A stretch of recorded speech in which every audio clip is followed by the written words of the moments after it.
Cool. Okay, perfect. So, introduction, obviously, to digital marketing, then part three. We've obviously had kind of a couple of fairly weighty sessions on this over the last couple of weeks. I know when we first started talking about these were going to be kind of 30-minute little drop-in sessions, weren't they? But I know the last two have run to at least an hour and about an hour and a quarter, the one before that. So today's not quite as dense as some of those, but we'll still hopefully round out what we've been talking about really well for you guys. I'm not going to do introductions today because obviously certainly the three of us have all done that a bunch over the last few weeks, so we'll skip right through that. But obviously in terms of last week, we started to have a look at some of the areas that go into a good digital marketing plan and started to look at some of the kind of the key sub areas within that, you know, things like social media. I know we looked at voice and a few other bits last week as well, and started to look at, you know, some of the challenges around these areas and make some recommendations for those. And this week, what I wanted to do was kind of carry out that similar kind of format again, just kind of dipping into a few specific areas that I think it's always really useful for us to be kind of having in mind as in terms of you know, the core tenets of a good digital marketing plan. So we've got kind of 4 areas to have a look at today that will follow that similar kind of format. The first one, we're going to have a bit of a kind of a combined look at GDPR and email marketing. Second, looking at SEO and some of the wins that you guys can be taking in those areas to make yourself a little bit more competitive within search engine results and stuff. And then finally, looking at a few methods and strategies for trying to increase the on-page engagement for people that are ultimately arriving at your websites and stuff as well. So they're the areas that we're going to have a look at today. Obviously, it goes without saying from a starting position that obviously we're 2 years into GDPR now, and I think in some cases we're still kind of finding our way into a little bit the way that this legislation is affecting us as marketeers. Obviously, it goes without saying, you know, the legislation behind GDPR doesn't just relate to your kind of online marketing activities and stuff like that. It's something that clearly affects your, you know, HR, legal, accounts, all of that kind of stuff will be covered by the same kind of legislation. We're going to look at it broadly today and touch on it in terms of, you know, the impacts that it's had on us as marketeers and some of the impacts of it. But yeah, I mean, it's something I always give a disclaimer. I'm not an out and out qualified GDPR expert. There are agents and consultants all over the county who do this day in, day out, and it is, you know, the only thing that they work on. So I always say to people, if you're looking to have, you know, do a real deep dive into your own kind of compliance and stuff, then bringing in someone who has been trained specifically to do it and knows exactly all the boxes to tick is always a good thing to be doing. But, you know, ultimately, as I've put in this slide here, you know, what the legislation has done is created a slightly more savvy level of consumers out there that are now slightly more aware of, you know, what information is being taken from them as consumers and what controls they have over that. You know, the main fallout from that is that ultimately that has, in some ways, reduced the amount of level that we can be taking and capturing on our users, which ultimately makes it slightly more difficult to personalize and target that activity towards them. You know, I mean, certainly over the last kind of 10 years, as things like Facebook and things have started to hoover up all of this user data and make it available to marketeers.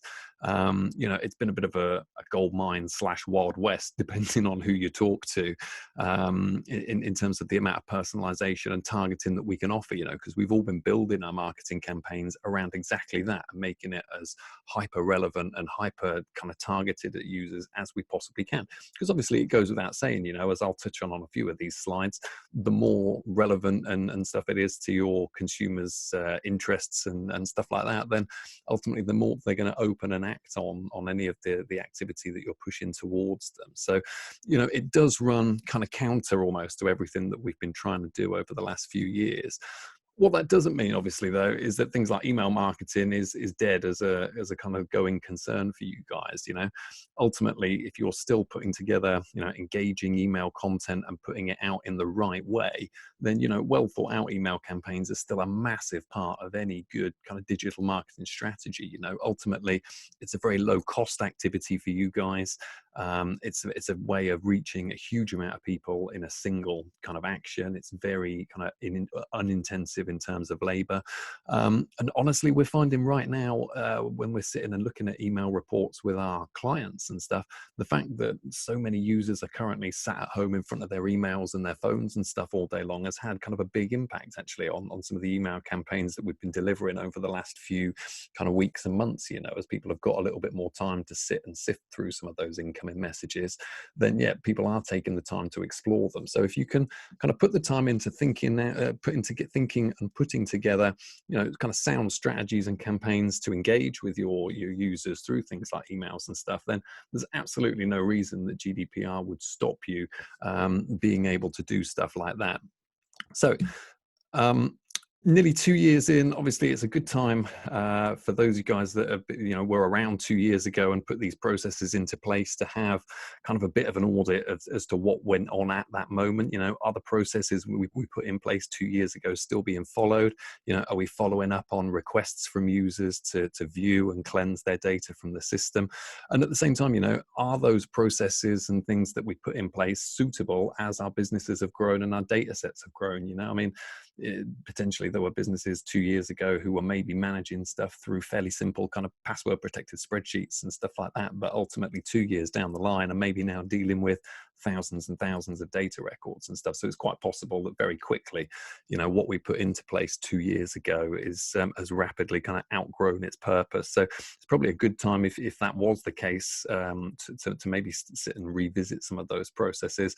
And obviously at the same time, there's a unfortunate habit that users have spent 2 years collecting all this data on their customers, but ultimately aren't actually doing anything with it as well. So it's also kind of important for you guys to sit and actually think about what data you are collecting and how you are putting that to use at the moment, because quite often there will be opportunities to engage and opportunities to provide, extra value, extra content to users that you're potentially missing because, you're not sitting and kind of analyzing the data on the way in. Obviously, for businesses that kind of weren't around, Seb, I don't know what your timeline, for instance, is in terms of kind of how long you have kind of been working and doing stuff like that. But I've been set up since 2016. Okay. But for the first 3 years, it's only 2019 I actually gave up my full-time employment and took this up as my full-time. So Okay. if you look at it like that, really less than 12 months, focusing on it. Sure. Okay. I mean, obviously, one thing, without knowing, who was going to join us today, it struck me, if we'd got new businesses kind of joining us, it might be useful to look at some of the kind of the myths and the facts around GDPR that sometimes people get kind of a bit disarmed about. Obviously, one of the big myths that people got very excited about around the time of GDPR launching was that this was all around kind of massive fines and, beating the stick down on businesses that were doing stuff wrong. Ultimately, that's not really kind of true and hasn't really been borne out over the last couple of years. The number of fines and stuff that have been issued by the ICO office have been staggeringly low. I think I read Ireland haven't issued a single fine in the last 2 years and stuff. It's always been realistically more about putting the consumers and the citizens first and just making the whole process a little bit more kind of transparent and easy to navigate for those guys. Ultimately, the ICO office themselves down in London are more about the carrot than the stick, if I'm completely honest with you. And as edgy as people are sometimes about kind of getting in touch and maybe reporting a breach or asking for what they think is maybe fairly common advice, it's ultimately the best way to go in terms of engaging with those guys early and getting the help that you guys need to make sure that ultimately you don't end up falling foul of that kind of legislation down the line. Myth: as a small business, GDPR rules don't apply to me. Obviously, that isn't true at all. Any business, right down to including myself, which is just me, still have to be on the ICO register and pay, a yearly fee to those guys. So yeah, any business holding and processing data is going to be required to be, keeping in line with these regulations and stuff as well. Myth: we can't use cookies or tracing software on our website anymore. obviously that isn't really true at all. You guys are still, free and welcome to use whatever tracking software, if it's something like HubSpot or, any kind of intelligence-based system that you're running on the website, or cookies. You're still, quite welcome to do that. But what you do need to do is obviously make it very clear and transparent to users what you're doing and why you're running those services on the website. And ultimately, as you guys will have seen day-to-day browsing websites and stuff, everywhere you go now, you get an option that comes up: I accept these cookies, I accept this, move on, or I don't, turn that bit of functionality off and let me get on with my day and stuff. So yeah, there's absolutely no reason you still can't be using all of this kind of amazing software. And there's a couple of really useful things like TipJar and stuff that we're going to, Hotjar I should say, that we've got into our marketing stack presentation for next week, that will be really simple and easy for you guys to start looking at trying to integrate into your websites and start kind of collecting some slightly more meaningful data from your users. But obviously, again, same with anything, as long as you are transparent and give people a very easy option for turning it off and getting out of it, then yeah, ultimately you shouldn't really run into too much trouble. And finally, obviously, because it tees up our next one quite nicely, under GDPR, you're not allowed to send marketing emails or call your customers. Honestly, this is a myth. The simple fact is there are multiple reasons that you can still kind of send emails and communications out to your customers and potential customers. I'm not going to get into kind of specific advice with you guys today, but whether it be kind of legitimate interests, previous consent, consent when they've signed up through your website contact forms, etc. There are a number of different kind of ways that you guys can get away and justify sending email communications out to people and stuff like that. Sorry, I've just noticed as I'm talking to you, I've now got a notification coming up saying somebody's trying to join. So bear with me 2 seconds. I'm just going to admit Charlene in the bottom there.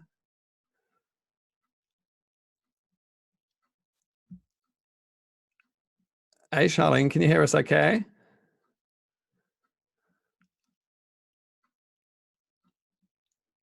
Oh. Just while Charlene's joining us, I'll flip back to those slides then now.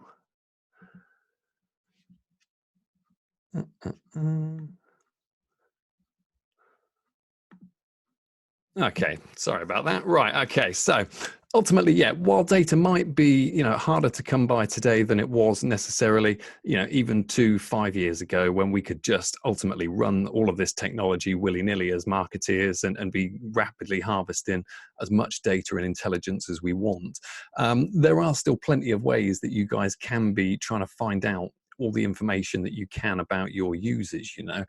We've got clients that run anything from annual user surveys that go out and answer, ask quite specific questions about the various activity that they're doing and touch points, down to we've got tourist attractions that have just got very simple iPads set up with touchscreen surveys asking, smiley face to grumpy face, how was your experience today and stuff, So there are all kinds of different ways that you guys can still be potentially learning about your users, even without, all of this kind of technology doing the scraping and the data mining and stuff for you.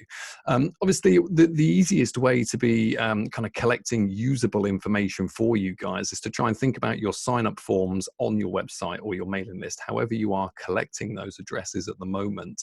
If there are going to be meaningful, useful questions that you can ask that will help shape your outgoing email communications moving forward with users, whether that be, maybe you're an events provider that runs arts and crafts events, food and drink events, and family events, say, and just finding out user preferences right at that sign-up stage will give you, the ability to tailor messaging moving forward to those guys really easily. So have a think about, what are the first questions that we would want to ask people when we get cracking with them. And we always say, try and make sure that you are offering value, honestly, in exchange for that data. So, if people are entering a customer satisfaction survey and giving you guys, 10, 15 minutes of your time and some really qualitative information, then find ways of doing something in return for that. Maybe it's a resource that people can download from your website. Maybe it's a discount voucher that people can put towards, future purchases, things like that. Ultimately, we talked at the beginning about how people are starting to become a little bit more savvy about, the data that they're handing over and why. And with that in mind, if you guys can be stacking the deck in your favor a little bit, and like I say, offering something of some intrinsic value for that, then again, you'll find it far easier to be able to try and harvest that information from the people you're speaking to. And, ultimately, if we're honest and transparent about what we're doing and why, again, it tends to be a fairly good rule of thumb that you guys can kind of work from. By the way, hello, Charlene. I've just seen you dial in at the bottom there. How are you doing? Are you okay? Good, thank you. I'll keep it on mute. I've got Peppa Pig on in the background.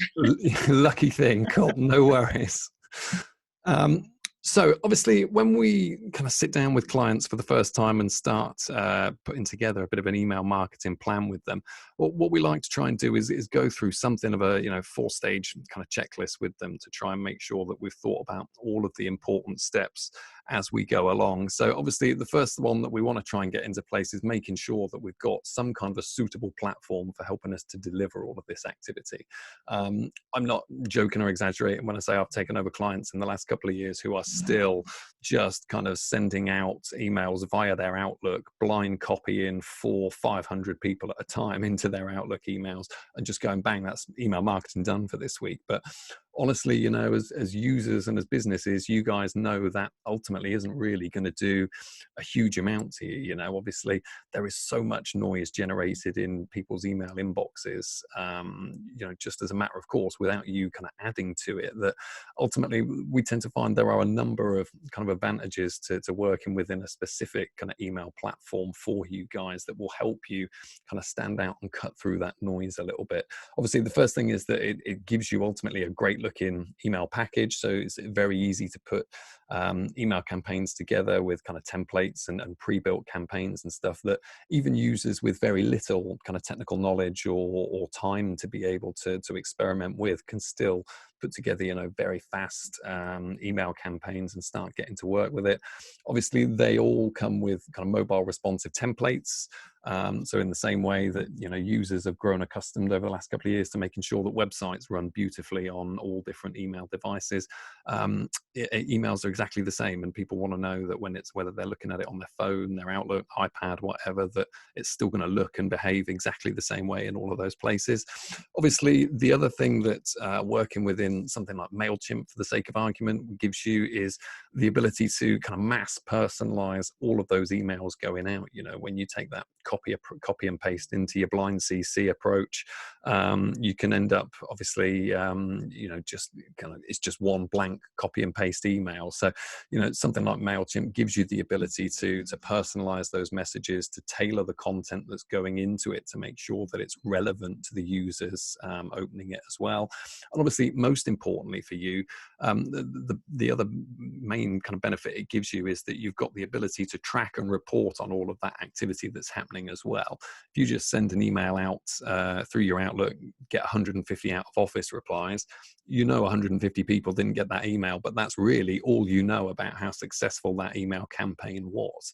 Whereas obviously something like a MailChimp gives you the ability to be logging in after the fact, seeing who opened what, which articles from within that newsletter proved to be popular, where people are opening it at what time, all of those kind of really important bits of information that you guys will be able to look at and go, oh, hold on, that email campaign didn't work at all, or, oh, actually, this was really effective and delivered, a number of visitors through to where we wanted them to go onto the website. All of that's going to be kind of completely lost in reality if you guys haven't got the appropriate tools in place. So right off the bat, whether it be a MailChimp or, one of the other packages that are available, then definitely make sure that you guys have got some kind of a suitable platform in place right from the bat to be sending your stuff from. The second thing to be considering is how complete our data set is. Obviously, email marketing is much the same as anything else. If you've only got a scant amount of information and stuff you can plug into one end of it, then you're going to only really be able to get fairly crude, simple results out of the other end, if we're brutally honest. So we say to people, when you're inputting for the first time and making sure that you're topping up your email marketing database as you go along, try and make sure that you are filling in that data set, as much as you possibly can, whether that be information on, the users in terms of where they are in the world, what sector they're working in, or, slightly more personalized information in terms of what their buying preferences are, what kind of products or services they're interested in. The more of that kind of information that you can build in right from the off, and to help you kind of tailor and target your messaging going forward, then the more effectively you'll be able to leverage that database moving forward to hopefully more meaningful actions. So not just opening the emails, but then getting them clicking through to actually act on whatever your kind of call to action is. Obviously, some of it is going to be impossible to discern, especially if you're pulling together maybe, I don't know, years and years worth of disparate kind of email groups and lists that you've been collating over the years. But certainly as complete as that data set can be from day one, then the more you guys will be able to kind of get out of it. Second thing to obviously look at as you're kind of going down that data set is actually how legitimate are some of those contacts. Are these users all consented to receive our emails? Do they know why we're emailing them? Is it going to be a complete surprise when we show up in their inbox? And at the same time, is there super old or low quality data that can be removed as well? If you're dealing with a big database of maybe 10, 15,000 email contacts, for instance, you might find that actually there's a section, I don't know, maybe 20, 25% of those that are completely dead email addresses now, or just do not open your emails for a prolonged period of time. And in that instance, potentially you're paying good money to send those emails into the void. But honestly, it's serving very little purpose for you guys. So we always say, if stuff doesn't need to be in your email database, if people just consistently aren't opening stuff, or a dead email addresses, then clear them out of there, get them out. From a practical point of view, you're going to save yourself a little bit of money, but there's just no point with having that stuff in there long term. You want to try and keep your email list as lean and active as you possibly can, really. Ben, yes, sorry to interrupt you. I obviously I got in touch with you a little while back about some weird thing going on with my with our sign up on our website, sure, linking up to MailChimp. Yes. And I think what was happening, and by the way, this is quite useful, it might be useful for Seb and Charlene as well. I think what was happening was that some kind of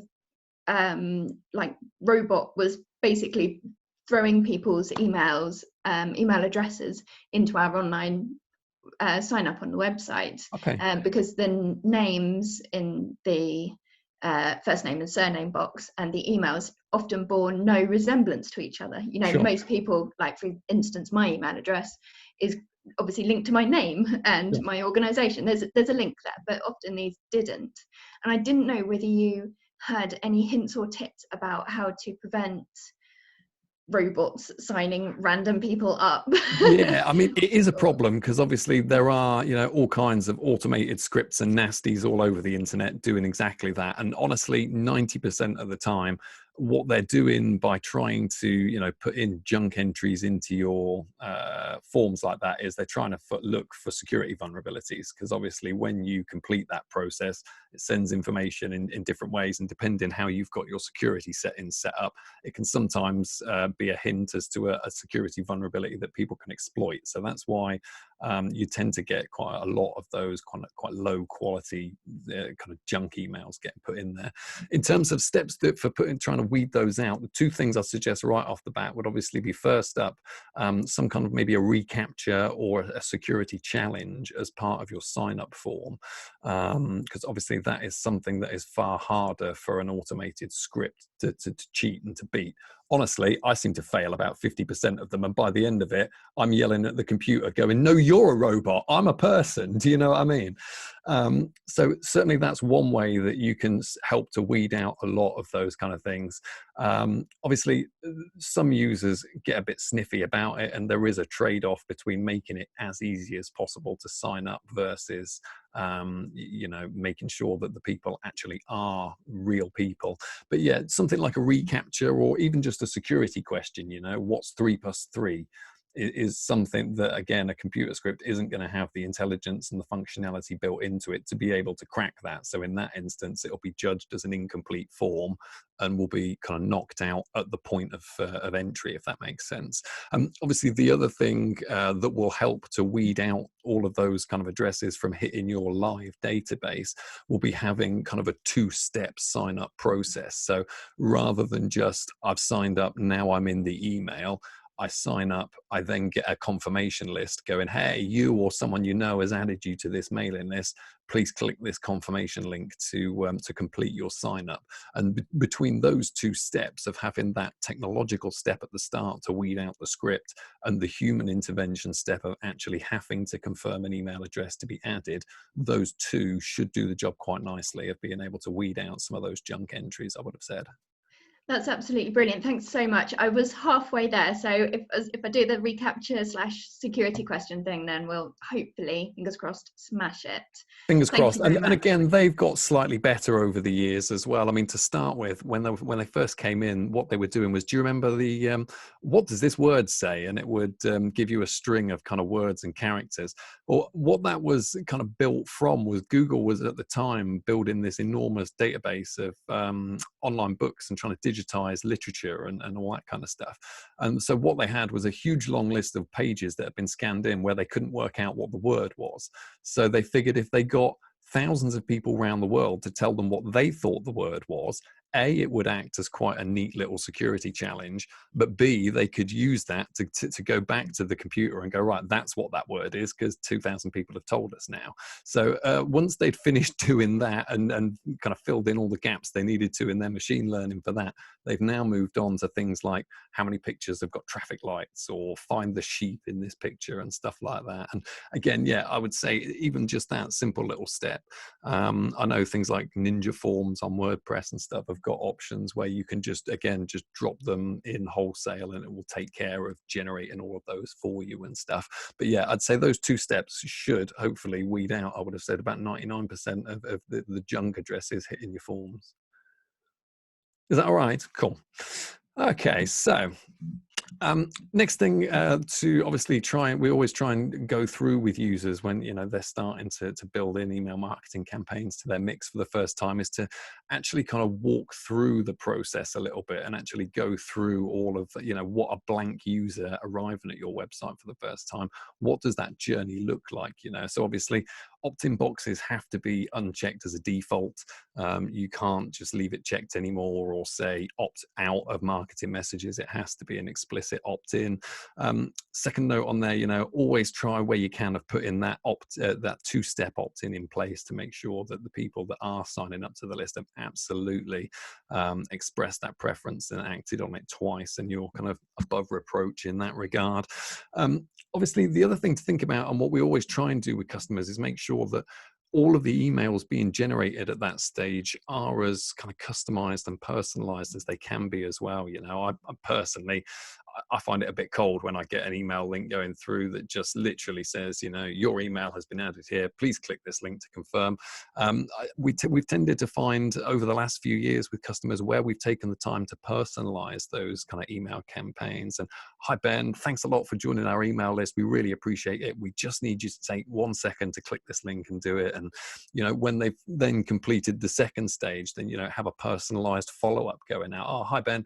Really appreciate you taking the time to do this. Here's a link to the resources section on my website, which you might find useful. Oh, by the way, we're on social media as well. Here's all the links. You can find us there. And we've tended to find that, yeah, where you keep adding extra calls to action and extra kind of bits of customization at each step of that process, that, ultimately it tends to lead to a far more engaged user within your email list. So like I say, again, take the time to walk through each of those steps and literally literally go through the process of, oh, what do those emails look like when they arrive in my inbox, you know, and what's my call to action from those. Obviously, at every step, it's really important to make sure you've got a really clear and simple opt-out link for people. Again, all of the major mail kind of packaging services, things like MailChimp and stuff like that, will all take care of that for you. And it's literally kind of a 1 or 2 click process normally to help users get out of their email list. But again, super important to make sure that that's really visible and important for people. And obviously, as you've said, Ali, when you were talking about, you know, integrating your website into your email database list as well, you know, that's going to be presumably one of your main drivers for getting new signups into the email database at each step. So again, taking the time to integrate, you know, whether you're on WordPress or, you know, Squarespace, whatever your site is being delivered by, making sure they're all kind of seamlessly linked up to your mail provider to, you know, populate your email addresses and start to populate all of that data in there as kind of automatically and doing it all for you will, again, make the whole process significantly easier and hopefully remove some of those kind of human error steps that can sometimes creep in, as I say, when you're having to, I don't know, maybe copy and paste from 10 different spreadsheets and email lists that you've been putting together over the years. Obviously, we talked last week in the session about the digital marketing sales funnel and the various stages that you guys will be kind of walking users through in terms of, you know, ultimately first piquing their attention for the first time, and then, you know, hopefully the end point of that being, I don't know, buy a ticket, book a house removal service, something like that, whatever your ultimate call to action will be. And obviously our email campaigns are going to form a really big part of that. You know, we always say to people, oh, what email marketing are you doing? And they say, oh, I'm doing a newsletter. Well, it's not just that, because actually there's kind of an email for every occasion, if you will. You know, there is a part that email can block in every part of walking that user through the digital marketing funnel. So to begin with, obviously, you're going to have your onboarding emails in terms of your confirmations, welcome to email lists and stuff like that. Your ongoing communications is where obviously a lot of people will traditionally think of for email marketing. So things like your newsletters, running targeted campaigns or special offers if you do not know 10% off for January, say, or something like that. But then at the bottom I've put kind of the 2 other areas that people tend to kind of neglect or forget about a little bit. Obviously the first being things like all of the emails that go out around sales. If you're sending out kind of invoices and stuff like that, that has got a part to play. You know, invoice emails can be a great way of teeing up, oh hey, if you like this, can you drop us a Google review, or hey, jump onto TripAdvisor and let us know what you think and stuff like that. And in the same way, you know, things like sending, you know, thank you emails to customers, sending a voucher a week later to say, hey, really hope you're enjoying your new purchase, you know, here's a little thank you for next time, stuff like that. We tend to find, again, those kind of post-sales follow-ups can be just as effective at kind of bringing in more revenue for the businesses as those initial kind of ongoing emails, those kind of cold newsletters and stuff like that. So again, thinking about the follow-up process and how you're communicating with users after they've completed what is your, you know, desired call to action is also a really important part of the mix. And again, if you are, some users will, some users won't, but if you're using things like, you know, Hotjar or HubSpot to manage your, you know, customer relationships and to gather information about the visitors that are, you know, coming to your website and starting to interact with it, then again, if you've got, you know, cart abandonments, for instance, where people start to buy things on your shop and then disappear, then, you know, having emails going out around those to say, oh, hi Ben, sorry, I noticed you started shopping but then didn't actually complete the order, is there something we can do to help?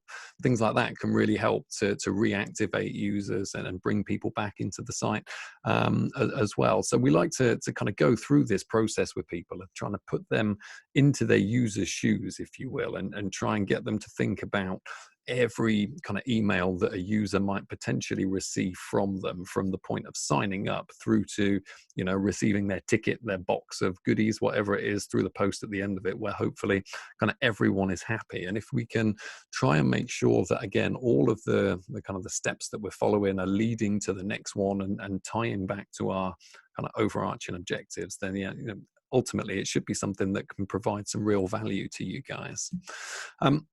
In terms of recommendation, obviously, we say to people all the time, it's important to be regular with your audience. If you're only sending one newsletter or one update every 6 months, there's a good chance that, most of the people receiving that update are probably going to have forgotten who you are by the time the next one comes through. So, if you're going to put the time into doing it, same with kind of social media, blogs, all that kind of stuff, then we try and say, be consistent, both in terms of how often you are posting and the kind of stuff you're posting. Be consistent with your tone and your messaging, obviously. We talked last week about the importance of making sure that, what we do on social media, for instance, mirrors the tone, the value, the discussions that we might have in the real world. And the same goes for our emails. It's important that the tone and the messaging of those messages going out matches how people might find us on social media, what to expect when they get to the website and stuff. Obviously, we've talked about being as targeted as you can. Ultimately, we've seen time and again in the email analytics that we sit and look through with our clients that the more targeted campaigns and the ones that are as relevant to the users as possible are far more likely to be kind of opened and acted on, because ultimately they're the ones that are most valuable to people.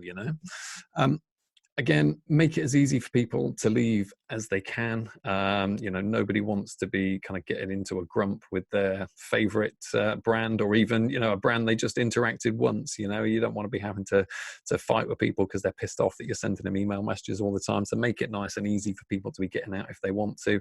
And ultimately, just try and grow the database as much as you can all of the time. We say email marketing ultimately is a numbers game. If you're sending 100 emails with a 10% open rate, then actually, 100 emails might be only leading to one genuine kind of call to action, if you work down on a 10% rule from there. So ultimately, if that is kind of representative of the kind of ratios you're maybe seeing in your email activity, then, one call to action per email isn't a huge amount. So obviously, if you can be up in the list to 3, 4, 5,000, then again, by a process of kind of numbers working down, you guys are hopefully going to see significantly more value to it. So always be taking kind of as many opportunities to try and grow that database and bring new people into the mix as you possibly can. So, my apologies, I've got a frog in my throat now. Okay, that's slightly better. My apologies, you guys. So, next area I wanted to have a look through with you guys was SEO, which is something that, again, as I put here, is a fairly large and knotty area, and I tend to find sometimes I'll get into it with people, and by the end of it, they're kind of scratching their heads, more confused than we were when we started. But, ultimately, SEO ultimately just relates to, the relationship that your website has with, the search engines that people are using to find content online. And, ultimately, as big an area as it is and as technical as you can get into with search engine optimization, there are a whole load of quick wins that you guys can be taking to try and improve your rankings within Google, and ultimately your visibility of the website as well. So obviously with SEO, it's quite interesting because obviously only 40% of your total SEO ranking is determined by the actual stuff that's in your website. The other 60% is all stuff that is ultimately to one degree or another out of your control. That's what they refer to as, the off-page factors that go into it as well. So, it's important to think about both as a whole, really, when you're looking at this, because obviously your website could be 100% optimized and the best website the world's ever seen. But if it relates to other websites and search engines poorly, you're still only going to be able to kind of achieve a maximum kind of 40% ranking within those search engines as well. So it's important to try and make sure we're considering both of those factors as we go through.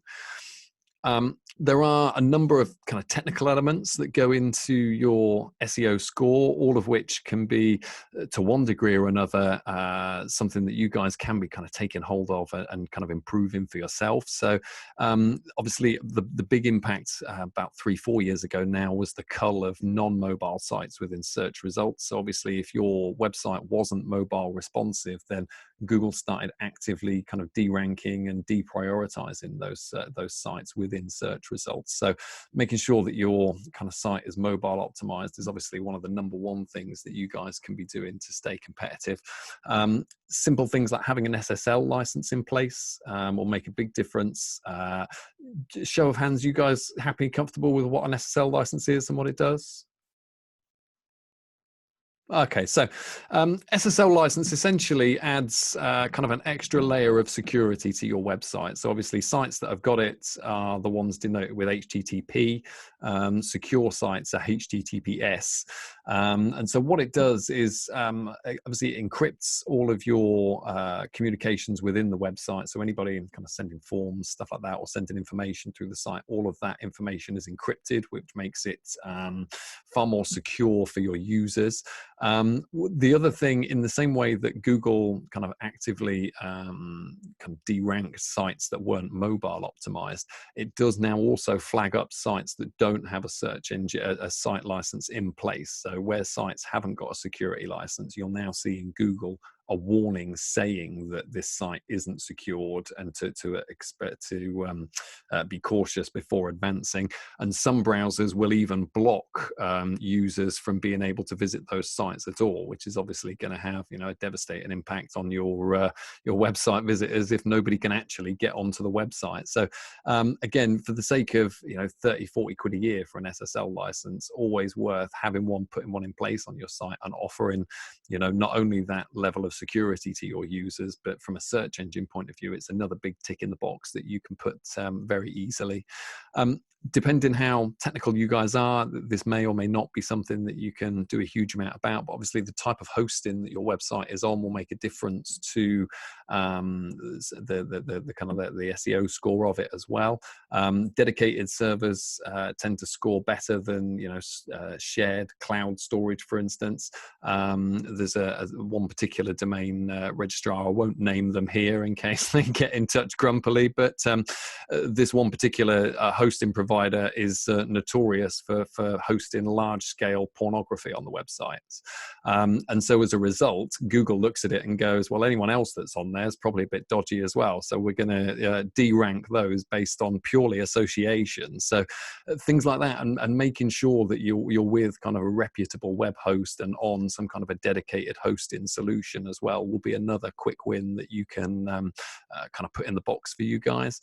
How long your domain is registered for it sounds like a really simple thing, but Google will much prefer a domain that's registered for 5, 7, 10 years versus a website that's just being renewed on a yearly basis, kind of 12 months at a time. You know, Google will take a view that, oh, well, if this guy's registered his domain for, you know, 10 years down the line, he's planning on sticking around. So again, that's another little metric that you guys can, you know, just by increasing how long you've got your domain registered for, it's another way you can kind of increase that little box with Google. And again, things like your site speed and page load are also some of the other real big factors that we're seeing at the moment in terms of governing how competitive sites are at the top of Google. You know, things like WordPress make it very simple to try and make your site speeds and page loads real quick. There are plugins that you can put into things like WordPress and stuff that will automatically, you know, flatten down your pages and make them very fast to load to people. But the other thing to consider is a content distribution network as well. I don't know if that's something you guys have heard of. So platforms like GoDaddy, for instance, make it very simple to integrate a CDN. And what a content distribution network does is rather than just host your website in, say, Northampton, and when a user in, I don't know, Sydney or Tokyo dials it up, they've got to literally drag everything from Northampton to Tokyo. What a content distribution network does is take copies of some of the vital parts of your website in terms of, you know, style sheets, text, images, and store copies of them on cloud servers around the world, so that when users in, say, Tokyo try and load my website, actually it loads from a local copy rather than the version in Northampton, which means it loads significantly quicker. So again, having something like a CDN in place on your site is another very quick, very simple way that you can quickly bring down your site speed and page load times, and again, try and help tip the scale with Google a little bit more in your favor, because they're going to go, oh, look how quickly Seb's site loads down here. You know, that's perfect. That's a tick in the box, and we can improve that. You know, In terms of your on-page elements, again, there's a number of really quick wins that you guys can be taking to try and make your site as competitive as you can within Google. Obviously, making sure that you are using lots of kind of keywords and long-term long-tail search terms in your copy. I think we talked last week about long-tail search terms, didn't we, a little bit? But there are a number of tools available to you that you can start to research what would be ideal keywords for you guys to be making use of as well. There's a great website called Ahrefs, which has got a great keyword tool researcher.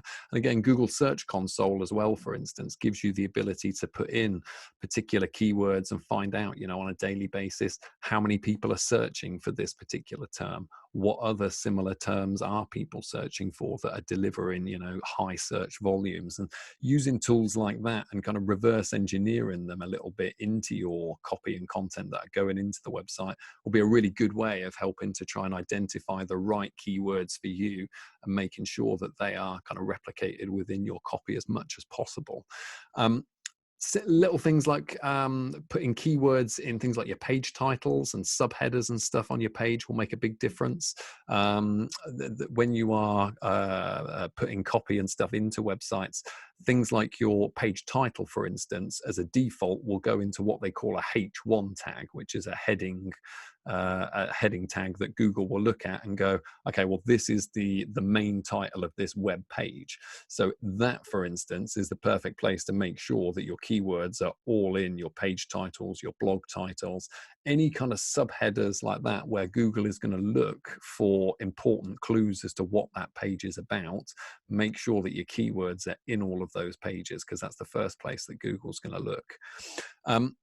Things like images can be a really quick win that you guys can to help stack the deck in your favor a little bit. So to start with, obviously, image names, rather than uploading img 048162.jpg into the website. If it's an image that's titled Rushton Removals .jpg, then again, that's something that's far more useful to you from a search engine point of view than just the file name, because again, people are going to search Rushton Removals. They're not going to search image 1248674.jpg. So little things like changing the image names as you load them in will be a way that you can kind of game the system to a certain degree. And things like Google image search, for instance, is another great way that that will help to push search traffic through to you. And similarly, I don't know, are you guys all aware of alt tags and alt text? Yeah, Ali is. Yeah, everyone is. Okay, so yeah, making sure again that, like I say, if the image doesn't load for whatever reason, then people have still got an idea what should be in that gap. Both your users that are browsing the page, but more importantly, Google, if we're brutally honest.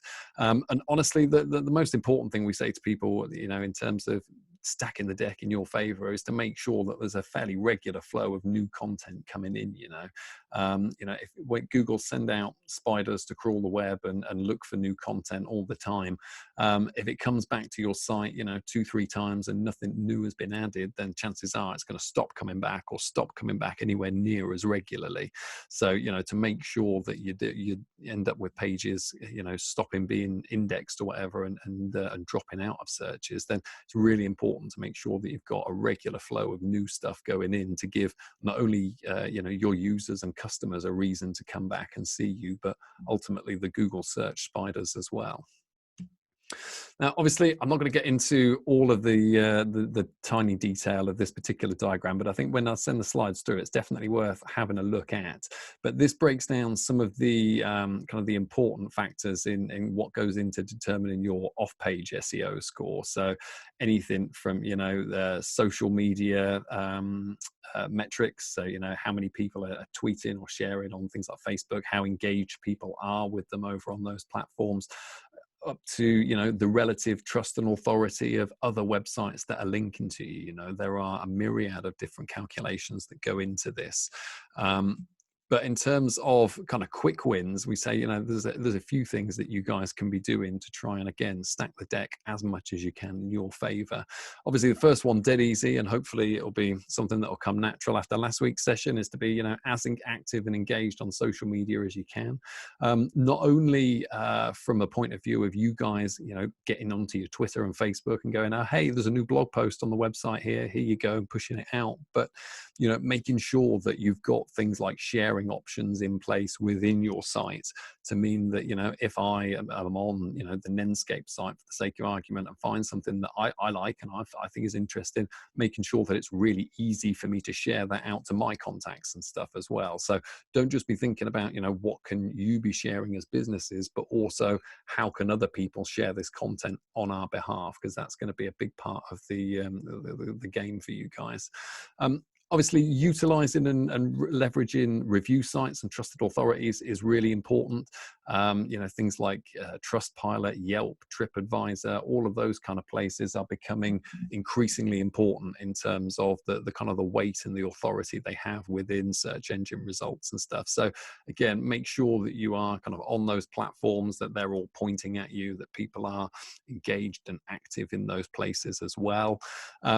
To the same kind of end, aim to be trying to put together really good link building strategies with relevant, trustworthy organizations and partner organizations. So obviously, you know, Ali, you're a great example for that, because obviously, you know, Nenscape touches on a whole different bunch of organizations and groups working kind of across the county and stuff. And, you know, in that regard, you know, all of them being, you know, super local, relevant to the same kind of audience and stuff like that, will all be really positive for you in terms of having, you know, pulling in links to you and kind of building up the score in that regards as well.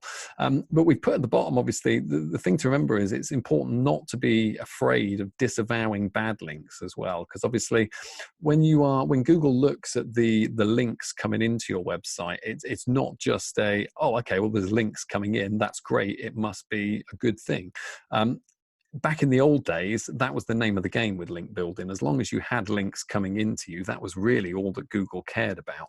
Obviously, over time, as Google has become a little bit more refined in what they do, and honestly, as more and more content has gone online, Google has started to be a lot more discerning about how it rates those inbound links to you. So while, you know, links from very reputable, trustworthy, authoritative websites are a good thing for you in terms of, you know, sharing some of those, you know, those good scores with you and improving your rankings, then if you've got lots of low quality, trashy links coming into you from sites with really bad trust and authority scores, then again, you know, that can impact quite negatively on you guys as well. We had a client that we sat down with, about a year ago, and started going through the inbound links on their website. And what we found was that they'd been pushing news stories and press releases into a local news website, which on the surface of it would be a no-brainer, because, you know, we want to reach new customers in the area. So we've been pushing news stories and press releases to this place. But unfortunately, that particular website had got its own network of link building underneath it, which was all generating links from really low quality, low authority scores. So as soon as we put our news stories onto their website, the content got propagated out into their link building network, and we suddenly had, you know, 50, 60 really low quality, poor website links pointing at this particular client's website. So what we then have to kind of go and do is go into the Google Search Console, and actually you can literally go down that list of links and go, nope, that's not me, don't want anything to do with this. And by kind of disavowing those bad links and telling Google to take those out of the equation, then you can kind of shake off some of that kind of grubbiness as well, and just keep Google focusing on the links and the relationships that you want to. So whether that be something, you know, you feel technically kind of competent to do yourself, or whether it's something that, you know, you want to be passing on to webmasters or your web companies to have a look at, always be thinking about it, you know, not only in terms of what are the good things we can be adding, but, you know, is there anything actively linking to us or pointing people our way at the minute that is, you know, hurting us? Because ultimately it's far better for you guys to get rid of the link and improve your search engine ranking than it is to, you know, avoid upsetting ex-partner organization down the road who maybe didn't think quite so diligently about their own kind of strategy back in the day, you know. Ali, sorry, I saw you put your hand up at that end. That's all right, thanks. Is it?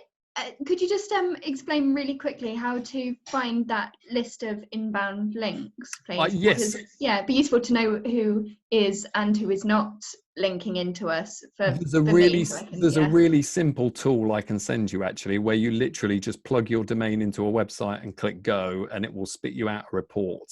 So what I'll do is, before I upload these slides to the website this afternoon, I'll add that link in, so it's then just a click from the PDF.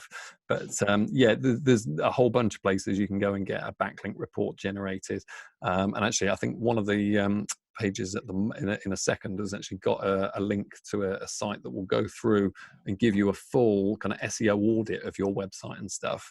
And that, I think, that if memory serves, there's a section in there that looks at backlinks as well. So yeah, I'll put the links in though and send them for you to have a look at, because again, that's a report that you can be running really quickly. And as you say, not only gives you a good roadmap of which ones of these are potentially a bit naff that we can get rid of, but also crucially will give you a roadmap of, oh, actually, look, here's A, B, and C organization who aren't linking to us at all. So that can be a really useful little bit of knowledge for you guys as well. So yeah, that's not a problem. I'll make sure that you've got the link to go and plug that in, Ali, if that's all right. That's magnificent. Thanks so much, Ben. Appreciate it. Cool, no worries. So ultimately, as more and more content is added online, it goes to show, SEO will become an ever more important piece of the puzzle for you guys. I know it's something, even from my own experience, that there is a danger at times that it all becomes just so dry and technical that you can kind of fall asleep to it. But honestly, it is genuinely going to be the most important thing that you guys can be, I think, getting to grips with over the next kind of couple of years, if not immediately, because ultimately with the kind of the levels of traffic that we're seeing, through client sites, search engines, in reality, not even search engines, Google is becoming the most important source of traffic that you guys can possibly be tapping into. So ultimately, trying to get on top of this and get as many of these kind of quick wins in your favor as you can as early as possible has got to be the way to go. There's a few things available within Google that will really help this process for you guys. And I would say to people, if you haven't got Google accounts set up at the moment, then please go and do so as soon as you possibly can. Obviously, the first thing you can do is make sure your website is then plugged into the Google Search Console. So, you can literally kind of hardwire your site in and make sure that everything is kind of captured and crawled right as it should be. Google My Business, we're seeing, is increasingly becoming, again, quite a big metric that Google wants to know. Oh, if businesses signed up for their Google My Business listing, good. That's a few extra points, because, ultimately they want to keep you all within the ecosystem of Google. So, yeah, making sure that you've got your Google My Business listing set up has got to be another thing right off the bat to be trying to get into. And again, within there, we talked a moment ago about kind of user reviews and trying to leverage those as much as possible.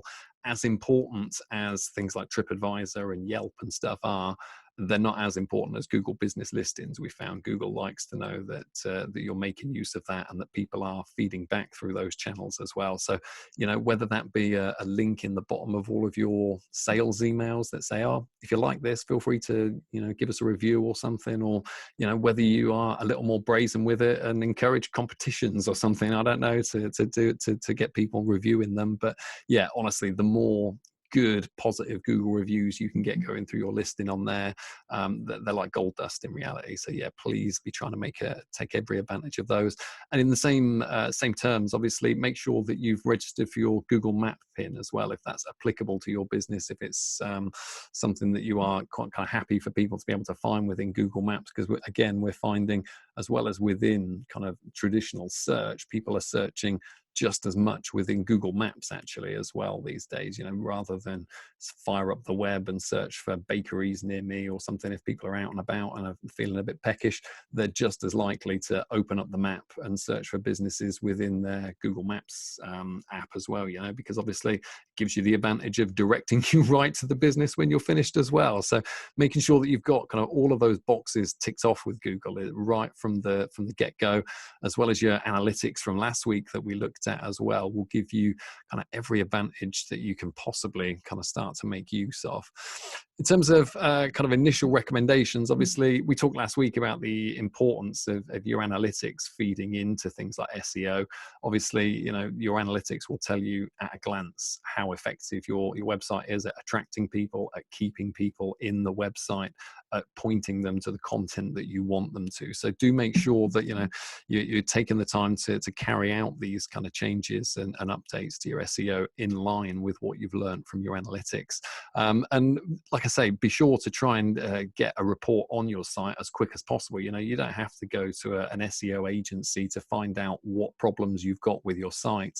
That link at the bottom that I've put there, SEOptima.com, is a great site that you can go to, literally put your domain straight into the site, and it will run you a fairly comprehensive report within a couple of moments and give you kind of a roadmap of, here are some issues that we have found with your site. You know, there are 54 broken links, there are 20 images without alt tags or whatever.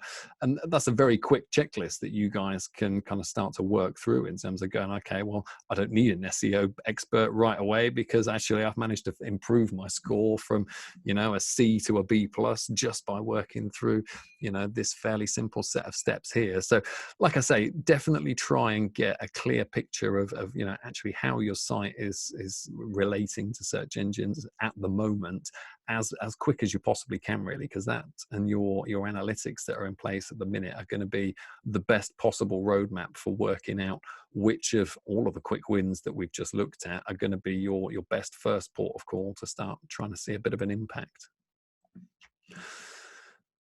I think that's actually a hangover from last week, because I think there's some of the questions from our email marketing last week. My apologies for that. And so the final step I wanted to kind of mention to you guys today is something that we get from clients quite a lot, in terms of, you know, we've done all this hard work, we've done our social media, we've done our email campaigns, we've got website visitors now coming to see us. How do we actually translate that into, you know, demonstrable action, whether that be ticket sales, whether that be, you know, boxes of vacuum cleaners going out of the door? You know, what success looks, you know, slightly different to all of my different clients. But, you know, at the same time, there are a number of fairly simple kind of steps that we say to people all the way along that will hopefully try and make you a little bit more competitive when it comes to kind of converting those casual on-page visitors to actual kind of, you know, motivated buyers. You know, obviously, we tend to say to people, realistically, trying to increase the leads that your website is serving you ultimately comes down to two things, really. The first is attracting the right people, and hopefully between the steps that you've taken on, you know, social media, on emails, whether you're going to events, whatever it is that you're doing, hopefully you are attracting the right people through to the site. But also at the same time, what we're the easiest way to, you know, try and get those people buying, get those people asking questions, is to physically make it as easy as possible for people to take that next step and get in touch with you. So we say to people all the time, you know, there needs to be as many options for people to get in touch with you and take that next step as possible when they land on your site. So whether that be making sure that telephone numbers and options to call are nice and prominent and visible, whether that be there's, you know, email buttons nice and prominent everywhere, contact forms are going to be, you know, one of your primary forms of communication coming through your website, and at the same time live chat as well, you know. And we try and say to people, where possible, you want to try and have at least, you know, 4 or 5 points of contact on as many pages as of your website as you possibly can. So to put that in some kind of context here, this is a site that we look after for one of our clients, Spacevac International. They're a cleaning company in Blissworth. So you can see on the site here, this is above the fold of their homepage. You can see right off the bat, we've put 5 different calls to action within easy click for users that visit that website for the first time. So obviously we've got a nice prominent link to the contact page and the phone number in the top navigation. Down the left hand side here, you can see we've got the sticky email and call us buttons as well. Right in that bottom left corner, you can see the book a demo button, which is this company's one of their primary kind of sales drivers is on-site demonstrations. So, literally the first click that people's eyes are drawn to is something that encourages that initial call to action. And then you can see down in the bottom right corner, we've got the live chat as well, giving us, like I say, 5 ways that people can initially get in touch with this contact within literal seconds of landing on their website.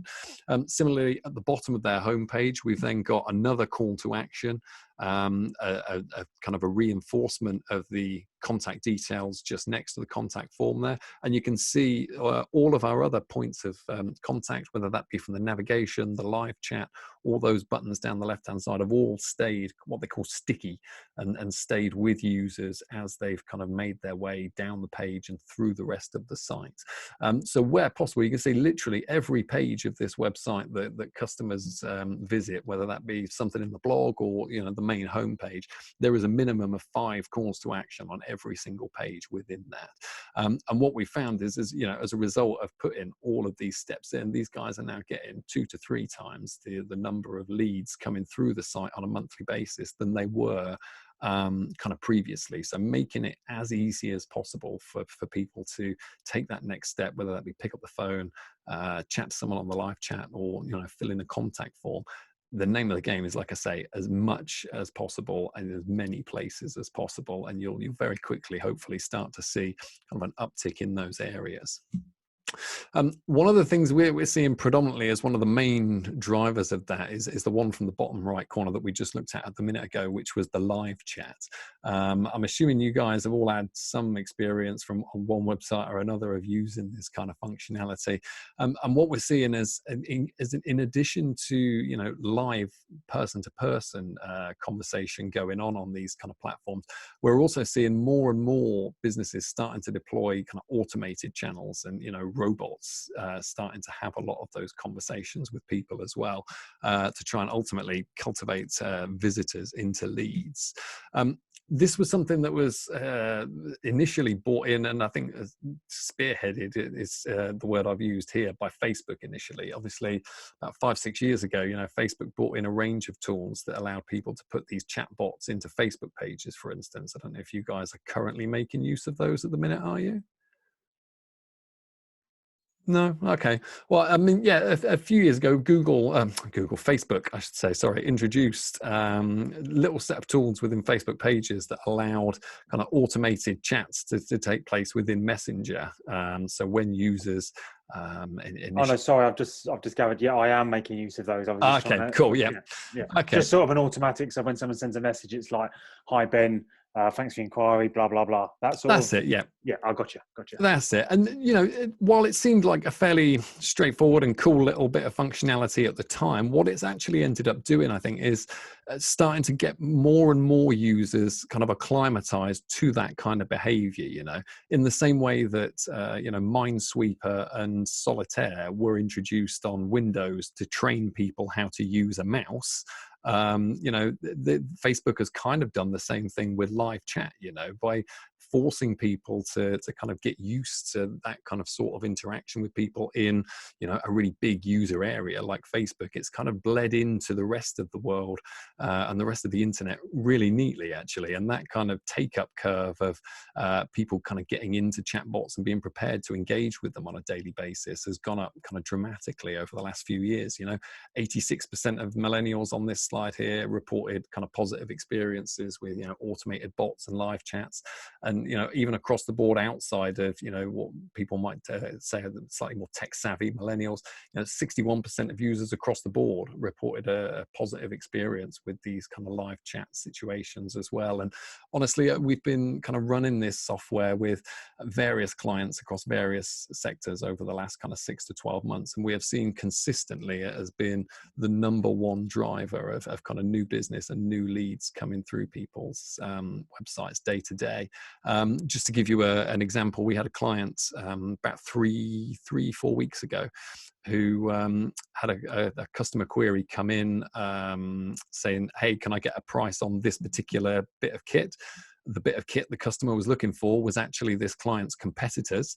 But within 2 minutes of spending some time having that kind of quality conversation with this client of ours, and actually understanding that it was a much better product that they were selling, they ended up actually converting that potential customer of another business into a customer of their business, and have seen, I'm not even joking, like 10 grand's worth of sales in the last 2 weeks just for spending that kind of extra 2 minutes engaging with that person in kind of a live chat setting, and kind of having a conversation with them that ultimately, resulted in them getting information that they wouldn't have got from just interacting with the website and stuff. So yeah, we are genuinely seeing businesses do, 5-6 figures a month sometimes just from their live chat, and being able to actually have those kind of quality conversations with people at the time that they want to have them. So, we're saying to people across the board, if you've got the time to be able to kind of effectively meet that, and to be able to integrate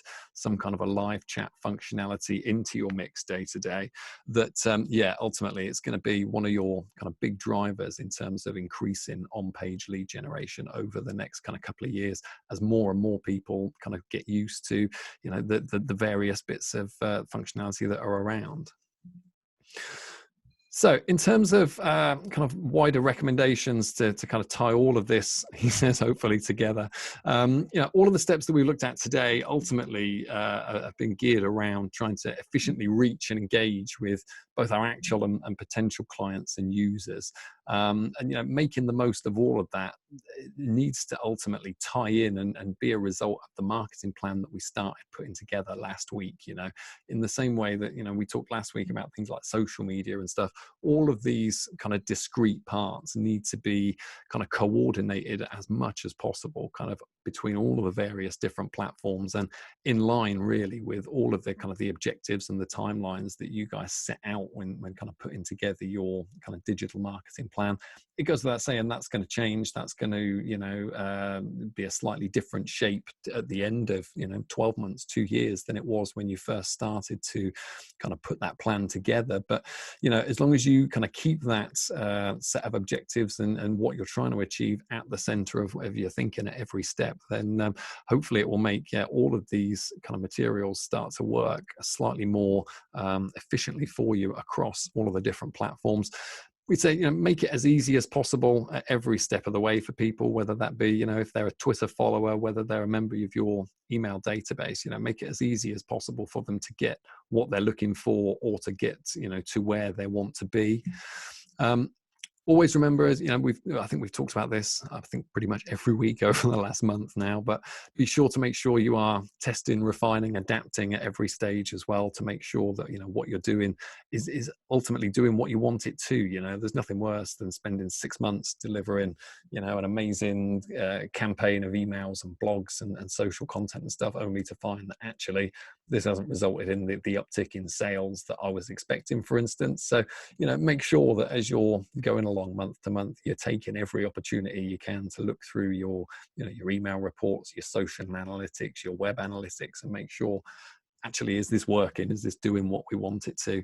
And with that in mind, like I say, remember that it's not kind of a fixed linear thing. This is a process and a strategy that may well change over time. And if you are properly analyzing your activity at every step of the way, then it should change over time, as you react to the demands and the expectations of your customers. But keep it central to your thinking the whole way along, and hopefully you guys shouldn't go too far wrong. So just in terms of kind of wrapping up this particular bit, before I come to any specific questions, next week out, as I think I mentioned at the start, we're doing the Q&A, Ask Us Anything. If you've got anything that you want to add to our list of questions and queries for that session for Friday, drop me a note or tweet us, do whatever you are most comfortable with, and we'll be sure to add that to our list of questions for that session. As ever, I've left some links and stuff for some resources and bits and bobs to check out at the end for you guys to be finding out a little bit more. The podcast is out. If anybody is looking for a bit of inspiration from some other businesses on kind of what they're doing right now and some of the strategies that they're taking, You can check that out online as well. Our friend Charlene down the bottom there was a guest this week. And again, if you guys ever wanted to kind of have a chat with us for that and let the wider world know a little bit more about kind of what you're up to, and we can have a chat about some of this kind of techie stuff as well, then give us a shout and let us know. You've got all my contacts and the links for the slides and the videos as well. So obviously feel free to take advantage of those and give me a shout if there's anything that isn't clear. But otherwise, I wonder at this particular point, having gone through again quite a bit today, there was me saying it was going to be a punchy little shorter session today. We still ran an hour and 20, but was there any questions that you guys had kind of right off the bat at this point? I've got a couple of questions. I'll keep it short because my 7-year-old is shouting at me for his lunch. And just a couple of things regarding the bits we were talking about at the beginning presentation regarding sort of email marketing, GDPR, and MailChimp. Am I right in thinking that MailChimp is a bit like, because I've just come off the back of quite a successful Facebook advertising campaign. Okay. And when I was going through that, so I did the same campaign twice, but on the second part of the campaign, I looked at the results of the first one and thought, right, do I need to be targeting, did it appeal to men more than women, or did it appeal to this age group or that? Am I right in thinking that something like MailChimp would break that all down similar to the Facebook in terms of send this out to these categories of people? So you're only using it for is that the right thinking? There's various ways that you can kind of segment the stuff that you send out with it. What they've been over the last few years trying to shift to a more of a tag-based system. So it's a case of tagging your users as they go in, and then you can kind of segment different bits of content based on what those tags are. And then obviously it's got a fairly robust reporting system built into it as well. So again, you can then, once you've sent your campaigns, you can go into the back and find out a little bit around kind of some user demographics, some geography, the kind of the stuff that they were looking at in each of those emails and stuff as well. So you've got a fairly similar degree of functionality in terms of being able to kind of segment down and deliver kind of discrete activity to different parts of your list. Brilliant. And what are the sort of like the pricing for using that for say like 1,000 contacts, or is it based on is it really expensive?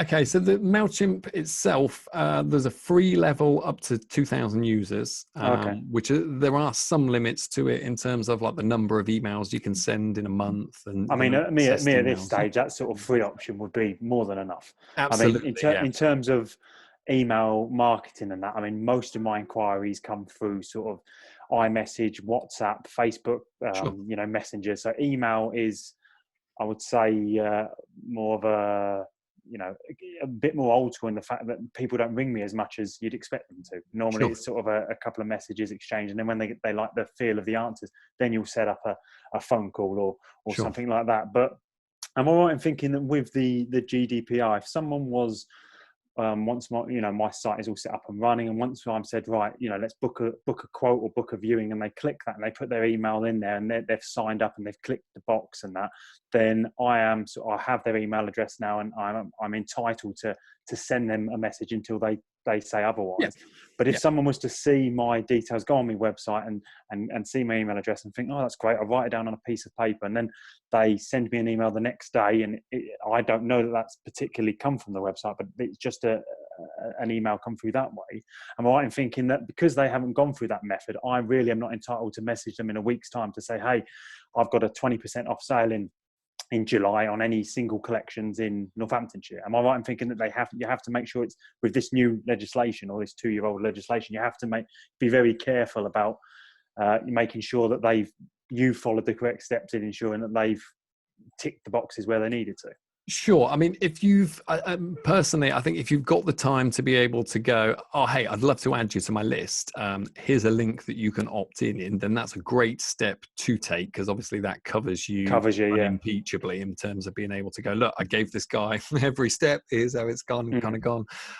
But that said, there is, I hesitate to use the word loophole, but there is kind of a line in the legislation that talks about, a legitimate interest in sending them. So as long as you're not spamming them, and it's So in that instance, if someone has kind of come to you and specifically, it's started a dialogue on, I'd like to get some information from you about using your services, and you then go back to them a week later to go, I'm doing this offer you might be interested in. Of course, yeah. I mean, I was just looking at it. Legitimate interest there. Yeah, I mean, I was looking at it more on the purpose of, right, I actually, because I don't use mailing marketing at the moment, and it's possibly not an option in my sort of field that's needed. But I don't have a list of all my email contacts, but I've obviously got all of my emails for the last 4 years with repeat customers and that, and I have all of their email addresses in. So if somebody Susan rings me and she says, "Oh, do you remember me? You did a move last year," and I type in Susan on my mailing system, it will show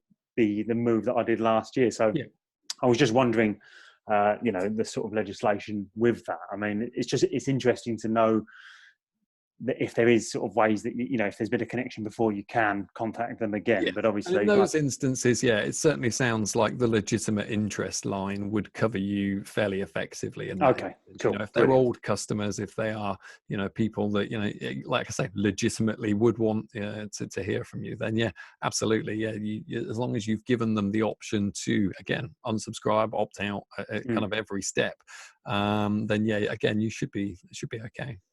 Brilliant. Yeah, no, I think that's all. I've got loads of notes in front of me, but I think that's you've answered it again. No, real worthwhile presentation today. Really good. Oh, that's good. I'm really glad it was useful. Did you, Charlene, Ali, did you have anything in particular you wanted to ask that we hadn't kind of covered already?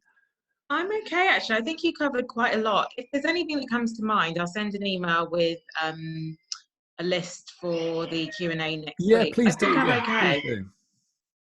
Cool. Awesome stuff. I'd second that as well. It was really, it felt today like you've just so many useful little bits and bobs. I've got quite a long to-do list now, so yeah. Cool. I'm really glad that's been helpful. And again, hopefully Friday we'll hopefully do kind of the same again, because obviously I'm always conscious that when we're trying to talk kind of in the round to a group, it's quite difficult sometimes to kind of hit everyone's sweet spot all at the same time. But again, with Friday, with them being kind of specific queries and questions, again, that will lead to hopefully slightly more kind of specific answers, which again will be hopefully quite useful for you guys to be able to pick out quite quickly. Oh, actually, look, that's relevant to me. That's something I can action as well. So I'm really glad it was that it was useful for you guys, and you've got something useful to take away from it all. Like I say, as ever, I'm here all day, every day, and quite happy to sit and nerd out and talk about this stuff all day long. So anything at all, feel free to give me a shout if something does occur to you guys and I can help in any way. But otherwise, I'll pop these online with the links and bits and bobs popped in for you guys to check out shortly. And then, hopefully look forward to seeing you on Friday lunchtime. That's perfect. Thanks, Ben. Awesome.